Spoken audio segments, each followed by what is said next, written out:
बिस्मिल्लाह रहमान रहीम। अस्सलाम वालेकुम वरहमतुल्लाहि वबरकातुहू। قدرمنو کتونکو ډېر زیات خفه شوم ځکه چې تاسو ته پته راده کې پیکې غرونه خاورې ری شو لاړل اور وخوړل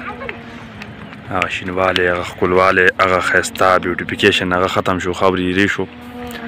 په دې علاقه تېرېدم دا ضلع بونیر دی او مخامخ ماته چې کوم غر دی ډېر لوی غر دی داسې اور بلیږي داسې اور بلیږي چې د مړ کېدو خو څه چانس هم نشته دی یاره هغه د یو سر نه شروع شي او شاته ټول لوګي ښکارېږي زه تاسو سره دا کلیپ شیر کوم خوله مې ډېر خفه شو غرونه دا مخامخ وګورئ هغه غرونه چې بار نه خلک راځي د دې تماشې له د دې نه مطلب دا دی چې هغو خوندونه علي چې راشه کیپیکې ته به لاړ شو بونیر ته به لاړ شو شنګلې ته به لاړ شو سوات ته به لاړ شو او هلته به چکر ولګو دا وګوره هغه د چکر ځینه برباد شو د دې غر شاته نه دی دا مخامخ چې کوم غر ښکارېږي د دې شاته دا بل غر چې ښکارېږي درته هغې باندې خو داسې لوګې خېږي که نه او داسې حالات دي په هغې باندې چې هغه خو د سره غر نه ښکارېږي لکه هلته بیا حالات ډېر خراب دي او دا مخامخ ګورئ کیدای شي تاسو ته به اور په نظر نه راځي تاسو ته به صرف لوګې ښکارېږي خو د دې ځینې مونږ ته پکې لمبې هم ښکاري اور هم ښکارېږي ښه خدای یقین وکړه چې دا غر نه دی په دې باندې ښه مطلب دا دی چې دا وګورئ دې ته لاندې ګوره به را رسېدو کې دی ښه لاندې دې کورونو ته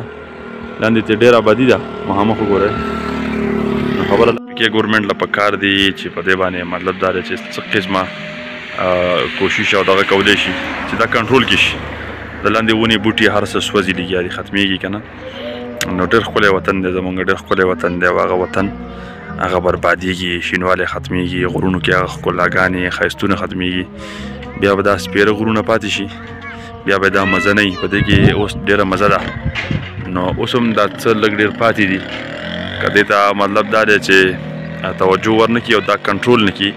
نو لاندې را رسېدونکی دی بالکل خبرې کلو ته را رسېدونکی دی ډېر لوی نقصان به وشي او ټول هغه قیمتي اساسه چې د کلونو نه د سوونو د زرګونو کالو نه دا اساسه موږ بچ کړې وه دا موږ ساتلې وه خو هغه لاړه تباه شوه خاورې یې رې شوه خبره دا ده چې حکومت بالکل په غفلت کې دی لکه حکومت سره اړو دا فکر هم نشته چې یاره د دې څه فایده ده موږ ته یا د دې څه نقصان دی د دې د سېزلو نو پکار ده چې حکومت په دې کې ایکشن والي لکه دا ځای چې دی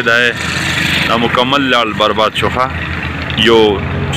داسې لوګي ښکارېږي چې هغه غرونه ټول پناه کړي دي